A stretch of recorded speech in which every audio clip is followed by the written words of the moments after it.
Assalamualaikum warahmatullahi wabarakatuh. Perkenalkan, nama saya Amir Maulana Hasan. Saya dari Universitas Muhammadiyah Makassar, Fakultas Agama Islam, Prodi Bimbingan Konseling Pendidikan Islam. Nah, di sini saya akan menjelaskan tentang materi dari mata kuliah Civic, yaitu saya akan menjelaskan tentang wawasan Nusantara dan geopolitik. Nah, langsung saja kita masuk dalam materinya. Jadi di sini kita masuk di wawasan Nusantara. Nah, untuk teman-teman, wawasan Nusantara adalah cara pandang bahasa Indonesia terhadap diri dan lingkungannya, berdasarkan ide nasionalnya yang dilandasi Pancasila dan Undang-Undang Dasar 1945, yang merupakan aspirasi bangsa yang merdeka, berdaulat, dan bermartabat dalam mencapai tujuan nasionalnya. Nah, sedangkan geopolitik adalah ilmu yang mempelajari penyelenggaraan negara dengan mempertimbangkan faktor geografi.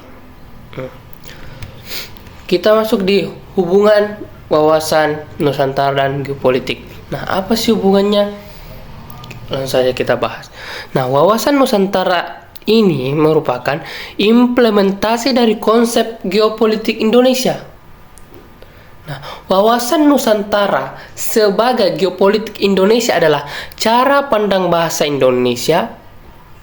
Nah, cara pandang bangsa Indonesia yang didasarkan pada filsafat Pancasila dan kondisi geografis, historis, serta sosiokultural bangsa yang kemudian diimplementasikan dalam penyelenggaraan kehidupan nasional. Nah, hakikat wawasan Nusantara mengutamakan persatuan dan kesatuan sebagai landasan utama dalam menghadapi berbagai perbedaan di seluruh wilayah Indonesia. Nah, faktor-faktor yang mempengaruhi wawasan Nusantara. Nah, apa sih faktor-faktornya? Nah, di sini faktornya itu ada dua, teman-teman.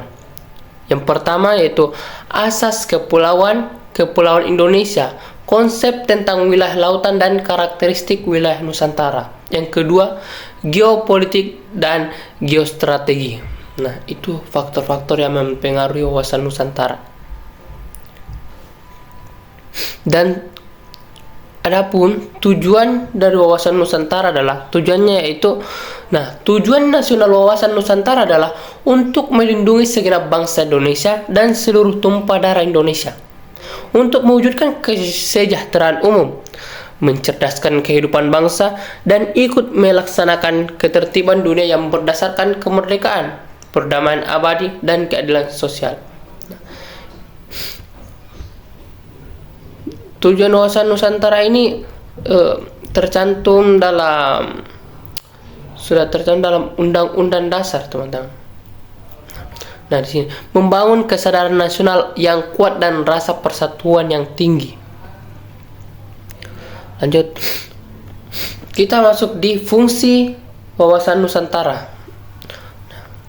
Wawasan Nusantara ini berfungsi sebagai pedoman, motivasi, dorongan, serta rambu-rambu dalam menentukan segala kebijaksanaan, keputusan, tindakan, dan perbuatan bagi penyelenggara negara di pusat dan daerah maupun bagi seluruh rakyat Indonesia dalam kehidupan bermasyarakat, berbangsa, dan bernegara. Nah, kita masuk di geopolitik Indonesia.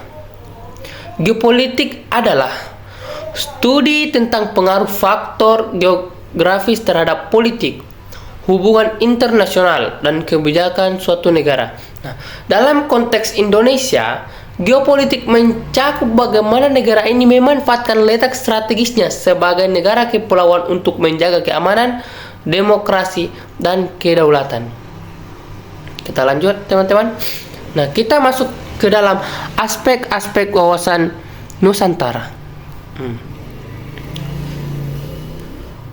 Aspek-aspek ini ada 5. Jadi kita masuk pada bagian pertama, yaitu kesatuan wilayah. Indonesia sebagai negara kepulauan memiliki wilayah yang terdiri dari ribuan pulau dengan laut sebagai penghubung.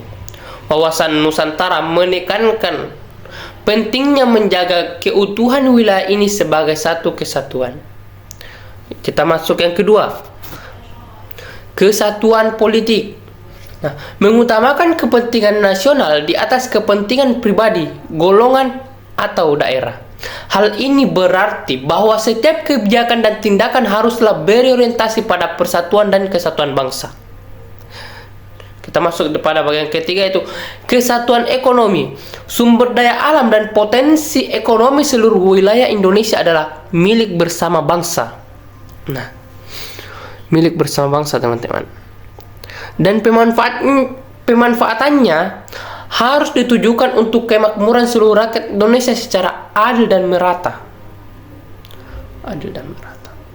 Dan yang keempat, kita masuk pada bagian yang keempat, teman-teman. Kesatuan sosial budaya. Nah, menghormati dan mengembangkan keanekaragaman budaya yang ada di seluruh wilayah Indonesia sebagai kekayaan bangsa. Wawasan Nusantara mendorong terciptanya kerukunan dan toleransi antar kelompok masyarakat.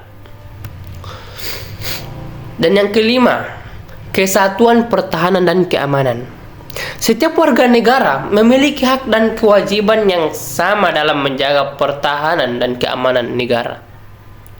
Wawasan Nusantara menekankan pentingnya partisipasi seluruh masyarakat dalam menjaga kedaulatan dan keutuhan wilayah NKRI.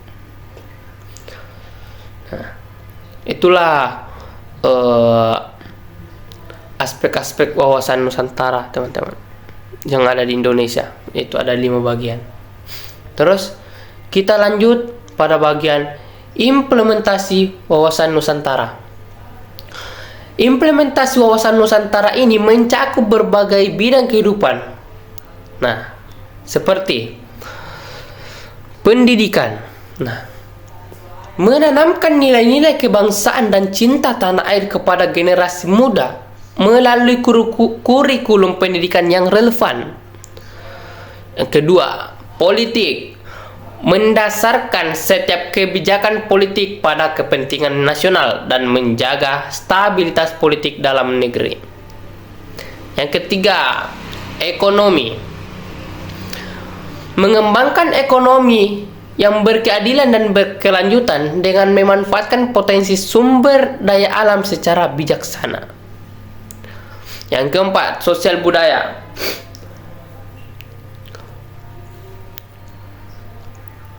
Mempromosikan toleransi dan kerukunan antar umat beragama serta mengembangkan kebudayaan nasional yang berakar pada nilai-nilai luhur bangsa. Yang kelima, pertahanan dan keamanan, teman-teman. Memperkuat sistem pertahanan dan keamanan negara dengan melibatkan seluruh komponen masyarakat. Nah, wawasan Nusantara ini menjadi landasan penting dalam pembangunan nasional dan menjaga keutuhan NKRI. Dengan memahami dan mengamalkan wawasan Nusantara, diharapkan bangsa Indonesia dapat menghadapi berbagai tantangan dan ancaman yang datang dari dalam maupun dari luar negeri. Kita lanjut, teman-teman. Kita masuk pada bagian definisi geopolitik menurut para ahli.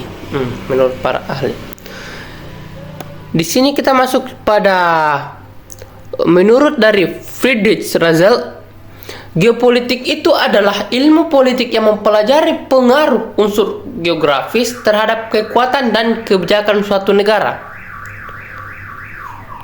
Dan yang kedua, menurut Rudolf Jelen, geopolitik itu sebagai studi tentang hubungan antar kekuasaan politik dan ruang geografis yang diperjuangkan suatu negara.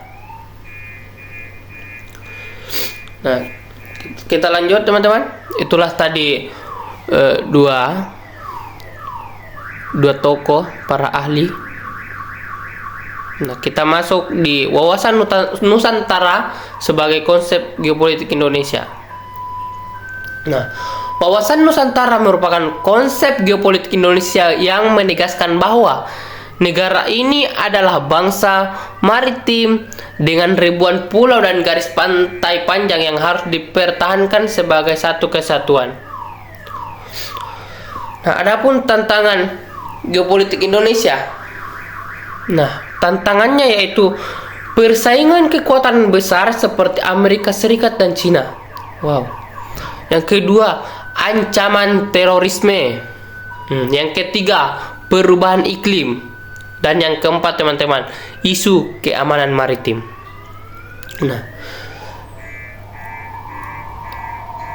kita masuk di implementasi geopolitik dalam kebijakan Indonesia. Nah, memanfaatkan letak geografis untuk kepentingan ekonomi dan politik, menjaga kedaulatan wilayah NKRI, berperan aktif dalam hubungan internasional dan regional seperti melalui ASEAN. Nah, dengan memahami wawasan Nusantara dan geopolitik, diharapkan bangsa Indonesia dapat lebih menghargai keberagaman dan potensi wilayahnya, serta mampu menghadapi berbagai tantangan global dengan lebih baik. Untuk itu, kita masuk di penerapan wawasan Nusantara dalam berbagai bidang kehidupan. Nah, untuk penerapannya teman-teman. Yang pertama itu, di dalam bidang politik. Nah, kita masuk pada di bagian-bagian bidang politik, yaitu ada prioritaskan kepentingan nasional. Mengutamakan kepentingan bangsa dan negara di atas kepentingan pribadi atau golongan dalam setiap kebijakan politik. Contohnya, dalam pembuatan undang-undang atau perjanjian internasional, kepentingan nasional harus menjadi pertimbangan utama. Kita masuk di konsolidasi demokrasi. Memperkuat sistem demokrasi yang berlandaskan Pancasila dan Undang-Undang Dasar 1945. Nah, contohnya dengan meningkatkan partisipasi masyarakat dalam pemilu dan menjaga stabilitas politik. Kita masuk di diplomatik aktif, menjalankan politik luar negeri yang bebas aktif untuk menjaga kepentingan nasional dan perdamaian dunia. Contohnya, dengan berperan aktif dalam organisasi internasional seperti PBB dan ASEAN. Kita masuk di bagian kedua, yaitu ada bidang ekonomi. Bidang ekonomi ini juga ada beberapa bagian, teman-teman. Nah, yang pertama, pengelolaan sumber daya alam. Mengelola sumber daya alam secara bijaksana dan berkelanjutan untuk kemakmuran seluruh rakyat Indonesia. Contohnya, dengan menerapkan prinsip-prinsip ekonomi hijau dan mengurangi ketergantungan pada sumber daya alam yang tidak terbarukan. Yang kedua, pengembangan ekonomi maritim. Memanfaatkan potensi maritim Indonesia untuk meningkatkan pertumbuhan ekonomi dan kesejahteraan masyarakat. Contohnya, dengan mengembangkan sektor perikanan, pariwisata bahari, dan industri perkapalan. Yang ketiga, pemerataan pembangunan. Melakukan pemerataan pembangunan di seluruh wilayah Indonesia untuk mengurangi kesenjangan ekonomi antar daerah. Contohnya teman-teman, dengan membangun infrastruktur di daerah-daerah terpencil dan memberikan insentif bagi investor yang berinvestasi di daerah tersebut. Ketiga, kita masuk di bidang sosial budaya. Pelestarian budaya. Melestarikan dan mengembangkan keanekaragaman budaya Indonesia sebagai kekayaan bangsa. Contohnya, dengan mendukung kegiatan seni dan budaya tradisional serta mempromosikan budaya Indonesia di kancah internasional. Toleransi dan kerukunan. Meningkatkan toleransi dan kerukunan antar umat beragama dan antar kelompok masyarakat. Contohnya, dengan mengadakan dialog antar agama dan mempromosikan nilai-nilai persatuan dan kesatuan bangsa. Pendidikan karakter. Nah, menanamkan nilai-nilai kebangsaan dan cinta tanah air kepada generasi muda melalui pendidikan karakter. Contohnya, dengan memasukkan materi tentang wawasan Nusantara dalam kurikulum pendidikan. Kita masuk pada bagian keempat, yaitu bidang pertahanan dan keamanan, teman-teman. Nah, kita masuk sistem pertahanan semesta. Menerapkan sistem pertahanan semesta yang melibatkan seluruh komponen masyarakat dalam menjaga kedaulatan dan keutuhan wilayah NKRI. Contohnya, dengan melatih masyarakat sipil untuk menjadi komponen cadangan dan komponen pendukung pertahanan negara. Pengamanan wilayah perbatasan. Meningkatkan pengamanan wilayah perbatasan untuk mencegah terjadinya kegiatan ilegal dan menjaga kedaulatan negara. Contohnya, dengan meningkatkan patroli perbatasan dan membangun pos-pos pengamanan di wilayah perbatasan. Penanggulangan bencana. Meningkatkan kesiapsiagaan dan kemampuan dalam menanggulangi bencana alam. Contohnya, dengan melatih masyarakat dalam menghadapi bencana dan membangun infrastruktur yang tahan bencana. Kita masuk di wawasan Nusantara, yaitu lebih dari sekedar geografis. Nah, kita masuk di dimensi historis. Wawasan Nusantara tidak hanya berfokus pada kondisi geografis saat ini, teman-teman, tetapi juga pada sejarah panjang bangsa Indonesia. Perjuangan kemerdekaan, pembentukan negara, dan berbagai peristiwa penting lainnya membentuk identitas dan cara pandang bangsa. Kesadaran akan sejarah ini penting untuk menjaga persatuan dan kesatuan. Termasuk dimensi sosial budaya. Indonesia adalah negara dengan keragaman budaya yang luar biasa. Wawasan Nusantara menekankan pentingnya menghargai dan melestarikan keberagaman ini sebagai kekayaan bangsa. Ini mencakup bahasa, adat istiadat, seni, dan nilai-nilai luhur yang diwariskan dari generasi ke generasi. Dimensi ekonomi. Wawasan Nusantara mendorong pemanfaatan sumber daya alam secara bijaksana dan berkelanjutan untuk kesejahteraan seluruh rakyat Indonesia. Ini berarti mengembangkan ekonomi yang inklusif, mengurangi kesenjangan antar wilayah, dan meningkatkan daya saing bangsa di pasar global. Dimensi pertahanan dan keamanan. Wawasan Nusantara menuntut adanya sistem pertahanan yang kuat dan mandiri untuk menjaga kedaulatan wilayah dan melindungi kepentingan nasional. Ini melibatkan pengembangan teknologi pertahanan, peningkatan kemampuan personal militer, dan kerjasama dengan negara-negara sahabat. Implementasi dalam kebijakan publik. Wawasan Nusantara harus menjadi landasan dalam setiap kebijakan publik, baik di tingkat pusat maupun daerah. Ini berarti keputusan dan tindakan pemerintah harus mempertimbangkan dampaknya terhadap persatuan dan kesatuan bangsa, kesejahteraan rakyat, dan kelestarian lingkungan. Kita masuk di geopolitik Indonesia, yaitu dinamika dan tantangan. Nah, di sini posisi strategis. Indonesia terletak di persimpangan jalur perdagangan dunia, menjadikannya sebagai wilayah yang sangat strategis. Namun, posisi ini juga membawa tantangan seperti potensi konflik, kepentingan antar negara besar, ancaman keamanan maritim, dan penyelundupan. Kekuatan maritim. Sebagai negara kepulauan, Indonesia memiliki potensi besar sebagai kekuatan maritim. Pengembangan sektor maritim seperti perikanan, peristiwa, dan transportasi laut dapat meningkatkan pertumbuhan ekonomi dan memperkuat posisi Indonesia di kawasan. Diplomasi proaktif. Indonesia perlu menjalankan diplomasi yang proaktif untuk menjaga hubungan baik dengan semua negara, terutama negara-negara tetangga. Ini melibatkan dialog, negosiasi, dan kerjasama dalam berbagai bidang seperti keamanan, ekonomi, dan lingkungan. Isu perbatasan. Sengketa perbatasan dengan negara tetangga masih menjadi tantangan bagi Indonesia. Penyelesaian sengketa ini melalui jalur diplomasi dan hukum internasional sangat penting untuk menjaga stabilitas kawasan. Ancaman non-tradisional. Selain ancaman militer, teman-teman, Indonesia juga menghadapi ancaman non-tradisional seperti terorisme, kejahatan siber, perubahan iklim, dan pandemi. Penanganan ancaman ini membutuhkan kerjasama lintas sektor dan dukungan dari masyarakat.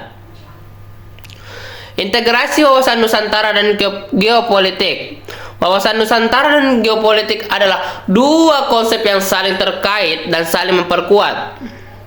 Wawasan Nusantara memberikan landasan filosofis dan ideologi bagi geopolitik Indonesia.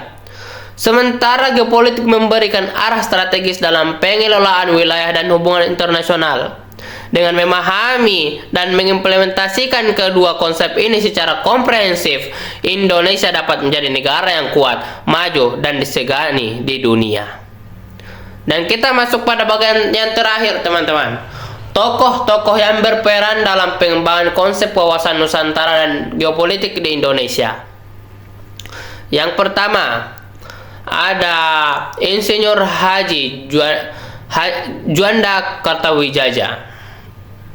Nah, dia adalah Perdana Menteri Indonesia yang ke-10 yang mencetuskan deklarasi Juanda pada tanggal 13 Desember 1957. Deklarasi ini menyatakan bahwa Laut Indonesia adalah bagian yang tidak terpisahkan dari daratan Indonesia. Dengan demikian, memperluas wilayah kedaulatan Indonesia dan menjadi dasar bagi konsep wawasan Nusantara. Yang kedua, ada Profesor Dr. Mohtar Kusumaatmadja. Dia adalah Menteri Kehakiman dan Menteri Luar Negeri Indonesia yang berperan penting dalam memperjuangkan pengakuan internasional terhadap deklarasi Juanda. Beliau juga berkontribusi dalam merumuskan konsep wawasan Nusantara sebagai landasan pembangunan nasional. Yang ketiga, ada Majen TNI, yaitu Sujono Hoe Mardani. Dia adalah seorang tokoh militer dan intelektual yang mengembangkan konsep geopolitik Indonesia berdasarkan wawasan Nusantara. Beliau menekankan pentingnya kesatuan wilayah dan semangat kebangsaan dalam menghadapi tantangan global. Dan yang keempat, ada Profesor Dr. Haji Sonardi Prawirodirjo. Dia adalah seorang ahli geografi politik yang berkontribusi dalam mengembangkan konsep wawasan Nusantara sebagai landasan perencanaan pembangunan wilayah. Beliau menekankan pentingnya pemanfaatan sumber daya alam secara berkelanjutan untuk kesejahteraan rakyat.